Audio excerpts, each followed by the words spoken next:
انسانوں کے نام افزار ریحان، برطانیہ کا پہلا انڈین نژاد ہندو وزیر اعظم۔ ان دنوں پاکستانی سیاست میں ایک سابق کرکٹر نے ہلچل مچا رکھی ہے۔ یوں لگ رہا ہے کہ جب تک نومبر کا مقدس مہینہ گزر نہیں جاتا یہ سیاسی چوکوں کے چھکے چھڑاتا رہے گا۔ ایک صحافی یا کالم نگار کو لکھتے یا بولتے وقت اپنی ترجیحات ہی نہیں عوامی دلچسپی کے موضوعات کو بھی سامنے رکھنا ہوتا ہے۔ 24 اکتوبر کو دیوالی کے موقع پر جس طرح ایک انڈین اوریجن کا پریکٹسنگ ہندو 42 سالہ رشی سونک انگلینڈ کا وزیر اعظم منتخب ہو گیا، یہ واقعہ ایسا تاریخ ساز لمحہ تھا جس نے دیوالی کی روشنیوں کو دوبالا کر دیا، جس پر درویش کا فوری کالم لکھنا بنتا تھا، لیکن ہمارے لاڈلے نے ایسے الجھایا ہوا ہے کہ دیگر کچھ سوجنے ہی نہیں دے رہا۔ مندروں میں ماتھا ٹیکنے والے ایک ہندو رشی سونک کا وزیر اعظم برطانیہ منتخب ہونا تاریخ ساز لمحہ کس طرح ہے، اس پر بعد میں آتے ہیں۔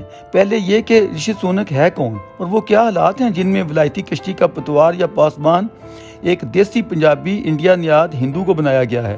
اس میں جہاں برطانوی جمہوریت کی عظمت جھلکتی ہے، وہیں 21ویں صدی کے انسان کی بلند ہوتی شعوری سطح کو بھی سمجھا جا سکتا ہے۔ سیاست میں کامیابی کے ساتھ ساتھ ناکامی بھی ہوتی ہے۔ پاپولیرٹی سدا بہار شاہ بلوت یا بڑھ کے درخت جیسی چیز نہیں، یہ تو ڈھلتی چھاؤں ہے جس میں اصل اہمیت ان مختصر قیمتی لمحات میں آپ کی یاد رہ جانے والی کارکردگی کو حاصل ہوتی ہے۔ اسی کا نام ہسٹری ہے۔ 12 مئی 1980 کو ساؤتھ ہیمپٹن میں پیدا ہونے والے ہونہار بروا رشی سونک کا ہندو کھتری خاندان کسی زمانے میں ہمارے لاہور کے قریب گجرانوالہ شہر کا باسی تھا۔ 1935 کی کہانی ہے جب ان کے دادا رام داس سونک برٹش انڈیا سے ہجرت کر کے افریقی ملک کینیا کے شہر نروبی جا بسے۔ ایک ہندو کھتری کے لیے حساب کتاب کی مہارت کے ساتھ کلرک بننا کوئی برائی نہ تھی، بلکہ درویش تو رام داس سونک کی سمجھداری کو رام رام اور نمستے کے ساتھ سلام عرض کرتا ہے۔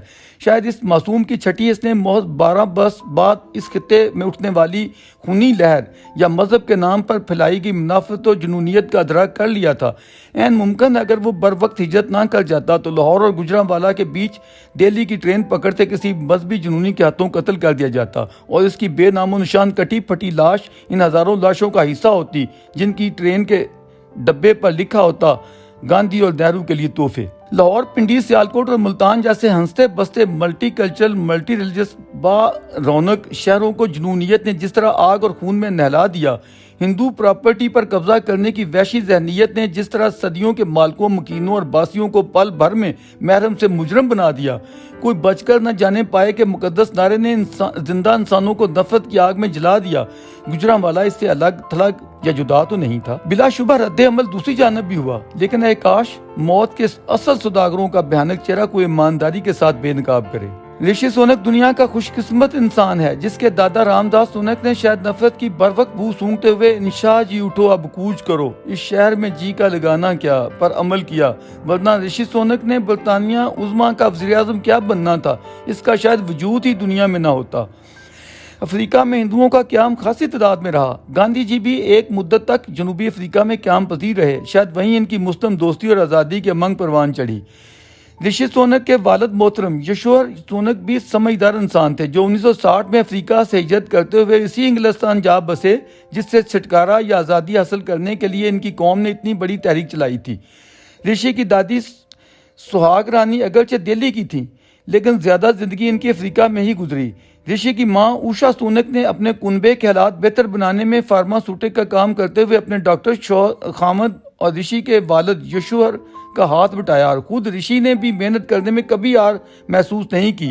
دوران تعلیم گرمی کی چھٹیوں میں اپنے شہر ساؤتھ ہیمپٹن کے کری ہاؤس میں بطور ویٹر کام کرنے کو اپنی توہین نہیں جانا، اور آج وہ اپنی بیگم اکشتا مورتی کے ساتھ کنگ چارلس سے زیادہ دولت کا مالک ہے۔ رشی کی تعلیم ونچسٹر کالج میں ہوئی، پھر آکسفورڈ یونیورسٹی کے لنکن کالج سے فلسفہ، سیاست اور معیشت میں اعلیٰ تعلیم حاصل کرتے ہوئے امریکہ کے اسٹانفورڈ یونیورسٹی سے MBA کیا۔ وہیں ان کی ملاقات انڈیا کے ارب پتی بزنس مین نارائن مورتی کی بیٹی اکشتا مورتی سے ہوئی۔ یہ دوستی و محبت جلد شادی میں بدل گئی۔ اب یہ 2 بچیوں کے والدین ہیں۔ رشی کے پڑھنے لکھنے کا ذوق بچپن ہی سے دکھائی دیتا ہے کیونکہ اپنے اسکول میگزین کے وہ ایڈیٹر رہ چکے ہیں۔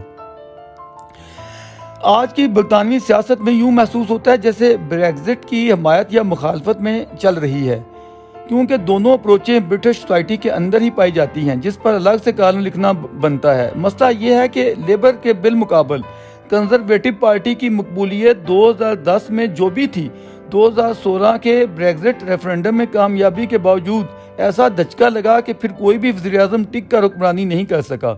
ڈیوڈ کیمرون کی دوسری ٹرم کو 1 ہی سال ہوا تھا جب اسے اپنی ذمہ داری سے سرکدوش ہونا پڑا۔ 2016 میں ٹریزا مے وزیر اعظم بنی تو وہ 2019 کی انتخابی کامیابی کے باوجود ناردرن آئرلینڈ کی ڈیل کو پارلیمنٹ سے منظور کروانے میں قاصر رہیں۔ دسمبر 2019 میں بورس جانسن وزیر اعظم منتخب ہوئے تو انہیں کورونا لڑ گیا۔ کچھ ایسی بد احتیاطی ہوئی کہ 2022 میں اپنی پارٹی کے ممبران پارلیمنٹ کا اعتماد کھو بیٹھے۔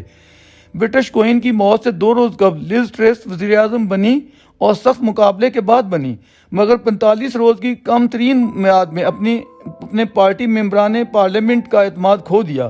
انہیں یوکرین کی جنگ کے پیدا کردہ مہنگائی، اسٹاک مارکیٹ کا گرنا، بینیفٹس میں کمی، ہیلتھ سروسز کے مسائل اور ہڑتالیں لے ڈوبیں۔ دیکھا جائے تو رشی سونک اپنی کنزرویٹو پارٹی کا بلا مقابلہ اعتماد لیتے ہوئے جن مشکل حالات میں وزیر اعظم انگلینڈ بنائے گئے ہیں، یہ عہدہ ان کے لیے کئی حوالوں سے بڑا چیلنج ہے۔ درویش ان چیلنجز پر بحث کرنے کی بجائے یہ عرض گزار ہے کہ ایک انڈیا نژاد ہندو کا انگلینڈ جیسی جمہوریت کی ماں کا وزیر اعظم بننا از خود جمہوریت، انسانی مساوات اور آزادیوں پر ایمان و یقین رکھنے والوں کے لیے تاریخی طور پر قابل فخر موڑ ہے۔ کئی لوگ اس نوع کی بحث چھیڑ دیتے ہیں کہ رشی اوباما کی طرح عوامی ووٹ سے منتخب نہیں ہوئے۔ ان لوگوں کو امریکی آئین اور برطانوی آئین میں صدارتی و پارلیمانی تفاوت سمجھنا چاہیے۔ یہ ذہن میں رہے کہ وہ رچمنڈ سے عوامی ووٹ حاصل کرتے ہوئے ممبر پارلیمنٹ منتخب ہوئے ہیں اور کنزرویٹو پارٹی کے منتخب ممبران پارلیمنٹ کے اعتماد سے ہی اس پروقار منصب پر فائز ہوئے ہیں۔ ہمارے لوگوں کو جمہوریت کی عظمت، خوبصورتی اور حسن کو سمجھنا چاہیے۔ یہ نہ جانے کیوں ہنوز میجارٹی کمیونٹی اور منارٹی کمیونٹی کے گرداب سے نکل نہیں پائے ہیں۔ سچی جمہوریت میں نہ تو میجارٹی کا مطلب اس کی منوپلی و امریت ہوتا ہے اور نہ منارٹی کے معنی غلامی یا مستقل غلامی کے ہوتے ہیں۔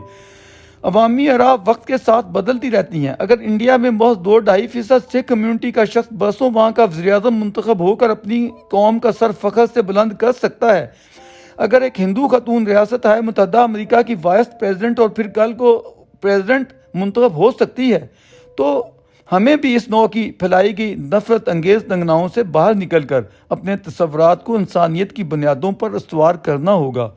اس امتیازی سوچ کو ختم کرنا ہوگا کہ کوئی غیر مسلم پاکستان کا سربراہ مملکت و حکومت نہیں بن سکتا۔